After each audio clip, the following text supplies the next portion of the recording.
आज जो पढ़ेंगे वो मेरे टॉपिक है कॉम्प्लेक्स नंबर का solution of a quadratic equation with complex root. मतलब एक क्वाड्रेटिक इक्वेशन का सॉल्यूशन जिसका रूट्स क्या होगा कॉम्प्लेक्स बाय इमेजिनरी, कॉम्प्लेक्स या इमेजिनरी रूट्स ना, इमेजिनरी रूट्स। तो let ax square plus bx plus c is equal to 0, ये मेरा क्वाड्रेटिक इक्वेशन है। हर क्वाड्रेटिक इक्वेशन का दो रूट्स होता है। हर क्वाड्रेटिक इक्वेशन में कितना रूट्स होता है? दो ना। और वो कैसे निकलेगा? अगर हम x फाइंड करेंगे तो x का वैल्यू क्या होगा? वो minus B plus minus root under B square minus 4ac by 2a। ये मेरा सॉल्यूशन था जो सीधा राह चलेगा रूल था, minus B plus minus B square minus 4ac by 2a। तो ये जो टर्म है B square minus 4ac, B square minus 4ac is called, इसको हम लोग क्या बोलते हैं? डिस्क्रिमिनेंट। इज कॉल्ड डिस्क्रिमिनेंट, इसको हम लोग बोलते हैं डिस्क्रिमिनेंट ना। और इसको डिनोट करते हैं डी से, capital D, and is denoted by capital D, denoted by capital D.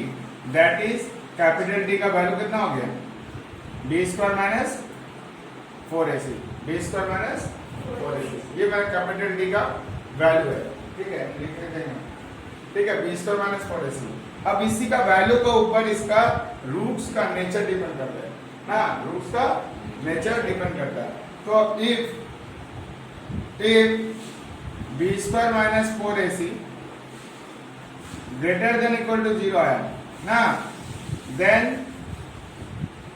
The equation has real roots.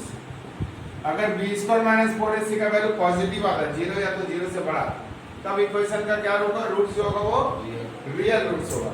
लेकिन अगर B square minus 4ac less than 0 आता है, नेगेटिव अगर आता है, then the equation has complex root, complex roots ना, by imaginary roots. तो x का प्लस b प्लस c 0 है, तो x इज इक्वल टू कितना हो गया? Minus b plus minus root under b square minus 4ac by 2a। ये b square minus 4ac को हम लोग क्या बोलते हैं? डिस्क्रिमिनेंट, और डिनोट क्या करते हैं? d से। तो कैपिटल D हो गया मेरा b स्क्वायर माइनस 4ac। अगर b स्क्वायर माइनस 4ac का वैल्यू पॉजिटिव आता है ग्रेटर देन इक्वल टू 0, मतलब पॉजिटिव या तो 0 आता है, इसका मतलब इसका इक्वेशन का जो रूट्स है, मतलब जो सॉल्यूशन है वो रियल है ना, वो मेरा रियल है। लेकिन बी स्क्वायर माइनस 4ac अगर नेगेटिव आता है, then the equation has complex root. फिर उस इक्वेशन का रूट जो होगा वो कॉम्प्लेक्स रूट होगा या इमेजिनरी रूट होगा। तो अभी जो हम टॉपिक पढ़ रहे हैं उसमें B square minus 4ac negative आएगा, वो मेरा नेगेटिव आएगा। और the solution set, the solution set of the equation is given by जो solution set होगा वो क्या होगा? x इज इक्वल टू, एक हो जाएगा तुम्हारा क्या बोलो तो माइनस बी, मतलब x का value minus B plus minus root D by 2a होगा। दैट इज एक होगा minus B plus root D by 2a, और एक होगा minus B minus root D by 2a। ये उसका सॉल्यूशन हो जाएगा। तो अभी हम लोग जो पढ़ेंगे कॉम्प्लेक्स नंबर में, वहां हमेशा b स्क्वायर माइनस 4ac क्या आने वाला है? नेगेटिव आने वाला है ना, नेगेटिव आएगा। तो पहले हमको चेक करना पड़ेगा नेगेटिव आ रहा है कि नहीं। नेगेटिव नहीं आएगा तो फिर रियल रूट्स होगा, लेकिन नेगेटिव आएगा। अभी जो टॉपिक पढ़े उसमें नेगेटिव आएगा, और नहीं आया तो कोई टेंशन नहीं है, हम बोल देंगे रियल रूट्स है ना, ये रूट्स दोनों रियल आएगा। जो सॉल्यूशन होगा वो x क्या होगा? Minus B plus minus root D by 2a, मतलब एक हो जाएगा minus B plus root D by 2a, और दूसरा क्या हो जाएगा? Minus B minus root D by 2a। लेकिन सबसे पहले हमको क्या करना पड़ेगा? d निकालना पड़ेगा। d निकाल के देखना पड़ेगा वो पॉजिटिव है ना नेगेटिव है। उसके अकॉर्डिंग हम बोलेंगे कि रूट्स रियल होगा या इमेजिनरी होगा, उसके बाद ही हम लोग सॉल्यूशन निकालेंगे ना। तो ये हो गया मेरा solution of the quadratic equation with complex root या इमेजिनरी रूट्स ना। जल्दी अब इसका एग्जांपल देख लो। बोला सॉल्व क्वेश्चन नंबर 1 सिर्फ बोला रहेगा solve X square plus 3x plus 9 is equal to 0। बोला सॉल्व कर ना। तो सॉल्व का प्रोसेस क्या है? सॉल्यूशन पहले इक्वेशन लिख लिए X square plus 3x plus 9 equals to 0। Comparing one with ax square plus bx plus c is equal to 0। Equation को क्या करेंगे? कंपेयर कर देंगे ax square plus bx plus c is equal to 0। तो क्या हो जाएगा? देखो a का वैल्यू कितना हो जाएगा? ये 1 है, तो a is equal to कितना आ गया? 1, b is equal to कितना आ गया? 3 और c is equal to कितना हो गया? 9। नाउ अब हम लोग क्या निकालेंगे? d निकालेंगे। Now d is equal to b square minus 4ac ना। तो b का वैल्यू कितना है मेरा? 3, तो 3 का स्क्वायर माइनस 4, a का वैल्यू कितना? 1, c का वैल्यू कितना? 9। तो ये 9 माइनस कितना हो गया? 36, मतलब माइनस 27 ना। तो ये माइनस 27 क्या है? नेगेटिव है ना, लेस देन 0 नेगेटिव है। देयरफॉर क्या लिखेंगे? देयरफॉर द गिवन इक्वेशन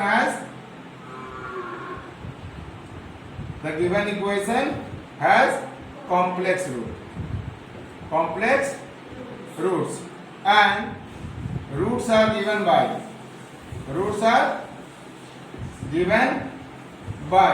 और जो रूट्स होगा वो क्या होगा? x is equal to minus B plus minus root D by 2 है ना। x is equal to minus B plus minus root D by 2 है। वैल्यू डाल दो माइनस बी, तो बी हो गया 3, तो ये हो गया minus 3 plus minus root under minus 27 by 2 into 1। तो ये माइनस 3 प्लस माइनस रूट का अंदर में अगर नेगेटिव है तो नेगेटिव हट जाता है, लगता है कॉम्प्लेक्स में पढ़े हम लोग। और 27 का मतलब क्या हो गया? 3 रूट 3 27 मतलब 9 इंटू 3 हुआ, तो 9 बाहर आ जाएगा 3 और 3 अंदर ही रह जाएगा। इसका मतलब ये आ गया मेरा 3 रूट 3 इंटू आई बाय 2। ये आ गया सोल्यूशन। लास्ट में क्या लिख देंगे? The required solution set. The required solution set curly bracket में पहले प्लस वाला लिखेंगे minus 3 plus 3 root 3 i by 2 comma minus 3 minus 3 root 3 i by 2। ये मेरा सॉल्यूशन कंप्लीट हो गया ना। तो सबसे पहले जो इक्वेशन है उसको X square plus B X plus C is equal to 0 से कंपेयर कर लेंगे। तो मेरा a का वैल्यू, b का वैल्यू और c का वैल्यू आ गया। अब हम लोग डिस्क्रिमिनेंट निकाल लेंगे d, तो वो आ गया b स्क्वायर माइनस 4ac। तो ये देखो नेगेटिव आ गया है और नेगेटिव आने से रूट्स क्या होता है? कॉम्प्लेक्स। तो क्या लिखेंगे? The given equation has complex roots and roots are given by, roots निकालने का रूल था x is equal to minus B plus minus root D by 2 है। ये हो जाएगा माइनस 3 प्लस माइनस रूट 27। अब यहाँ पर हम लोग कॉम्प्लेक्स पढ़े थे कि रूट से जब नेगेटिव हटता है तो आई लग जाता है। तो 27 बाहर निकल के 3 रूट 3 हो गया और माइनस हट के आई लग गया ना बाय 2। देखो द रिक्वायर्ड सॉल्यूशन सेट, जो रिक्वायर्ड सॉल्यूशन क्या होगा? एक प्लस वाला वैल्यू और एक माइनस वाला वैल्यू ना। ये मेरा सॉल्यूशन कंप्लीट होगा। इस तरह से सारा सवाल को आपको सॉल्व करना है, बहुत आसान है। हर सवाल को इसी तरह करना है, कुछ करना नहीं है इसमें। कॉपी करना। एक और देख लो, क्वेश्चन नंबर 2 सॉल्व। बोल दिया root 2 into X square plus X plus root 2 is equal to 0। सबसे पहले कंपेयरिंग ना, कंपेयरिंग 1 with क्वेश्चन 1 है ax square plus B X plus C equals to 0। तो a का वैल्यू कितना हो गया? रूट 2। b का वैल्यू कितना हो गया? 1। c का वैल्यू कितना हो गया? Root 2। Now capital D b square minus 4ac, b का स्क्वायर मतलब 1 का स्क्वायर, 4a हो गया मेरा रूट 2, c हो गया मेरा रूट 2, तो ये 1 और ये हो गया माइनस 8, सॉरी हाँ माइनस 8 ना, ये हो गया माइनस 7 लेस देन 0 ना। Therefore the given equation has complex roots and the roots are given by x is equal to क्या होगा minus B plus minus root T by 2a तो हो गया माइनस बी मतलब minus 1 plus minus root 7 minus root 7 by 2 into root 2 तो ये हो गया माइनस बी प्लस माइनस ये हो गया root 7 I by 2 root 2 root 7 I by 2 root 2 the required solution set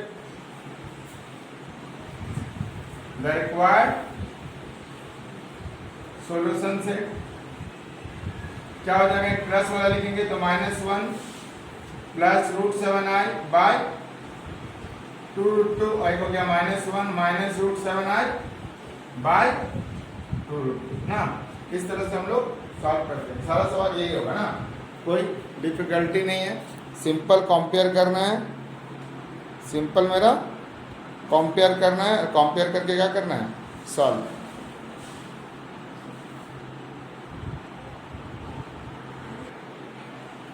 next question देखो 3 number solve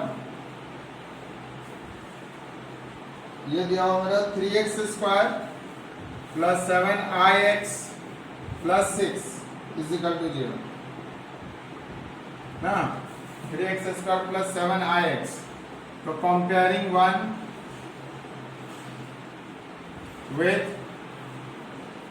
ax square plus bx plus c is equal to 0 a का value कितना हो गया 3 b का value कितना हो गया 7i ना और c का वैल्यू कितना हो गया 6 now d is equal to b square minus 4ac तो b का स्क्वायर मीन्स 7i का स्क्वायर ना माइनस 4ac माइनस 4 a हो गया 3c कितना हो गया 6 तो ये कितना हो गया मेरा 49i square minus 12 into 6 72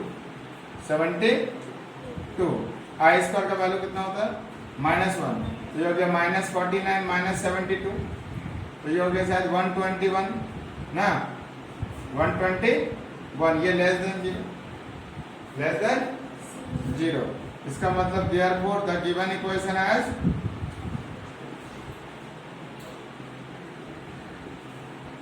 complex roots and the roots are given by x is equal to minus b plus minus root t by 2a तो हो गया माइनस बी मतलब -7i plus minus root D means हो गया 121 minus y 2 into 3 तो ये -7i 121 कितना हो जाएगा 11i ना बाय 6 11 बाय 6 तो अगर हम प्लस माइनस करते तो एक आ जाएगा -7i प्लस 11i बाय 6 और एक हो गया -7i minus 11i by 6 this equals to कितना हो गया ये हो गया मेरा 4i बाई 6 ना और एक कितना हो गया 18i बाई 6 मतलब -3i therefore the required solution set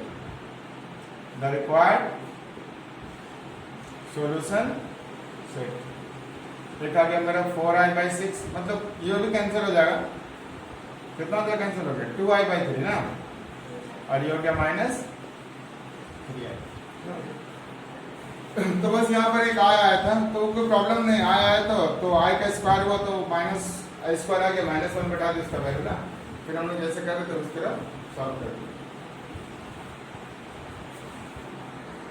ना तो z equal to 3 plus 2i दिया हुआ है और प्रूव करना फर्स्ट पार्ट कि z square minus 6z plus 13 का वैल्यू 0 होगा और फिर बोला है hence deduce that इतना बराबर 0 फिर बोला इतना का वैल्यू भी 0 लेकिन बोला हुआ ना hence deduce that जब भी hence बोला रहता है इसका मतलब पहला पार्ट में जो प्रूव किया ना उसको यूज करके सेकंड वाला तुमको बनाना है ना उसको यूज करके बनाना पड़ेगा ऐसे तो हम क्या करना देखो z दिया हुआ है तो z स्क्वायर निकाल लेंगे z क्यू निकाल लेंगे और इसमें डाल देंगे तो आ जाएगा 0 ना। लेकिन क्वेश्चन में हैज डिड्यूस दैट बोल दिया, तो ये वाला जो पार्ट प्रूव किया ना उसको यूज करके ये निकालना पड़ेगा, ये हमेशा दिमाग में रखना। नहीं तो आंसर तो आ जाएगा, प्रूफ तो कर देंगे लेकिन मार्क्स नहीं मिलेगा। हाँ, हैज डिड्यूस दैट नहीं बोलता, बोलता proof that this equal to 0 and this is equal to 0, तो फिर हम लोग ऐसे भी करते आ जाते हैं ना। तो क्या करना है, पहले पहला पार्ट प्रूव कर लेते हैं। जेड कितना दिया हुआ है 3 + 2i ना। क्या करना, जो मेरा रियल पार्ट है उसको इधर ले आना, इस साइड में खाली किसको रख देना, इमेजिनरी पार्ट को। तो इसका मतलब किसको इधर ले आएंगे 3 को, तो ये z माइनस 3 इक्वल टू कितना हो गया 2i।